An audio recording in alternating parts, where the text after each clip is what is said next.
अपने YouTube channel सभी दर्शकों का मैं हार्दिक स्वागत करती हूँ। मैं विवाह गीत लेकर आई हूँ। आप लोग को पसंद लगे तो लाइक, सब्सक्राइब और शेयर कमेंट जरूर बताइएगा। मेरे साथ मेरी बेटी गाती हैं।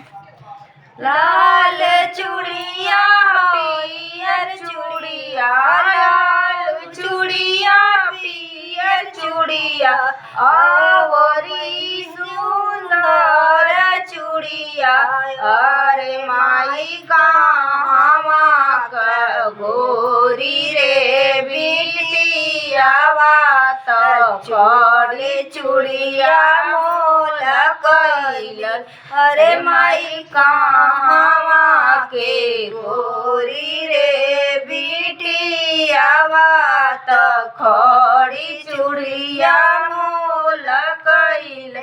गाजीपुर के लाल चूड़िया, गाजीपुर के लाल चूड़िया, आदरस के पियर चूड़िया, आदरस के पियर चूड़िया, अरे माई फाक्स गज के गोरी रे बिटिया बात खड़ी चूड़िया मोल कैल, अरे माई फाक्स गंज के गोरी रे बिटिया बात खड़ी चूड़िया मोल कैल।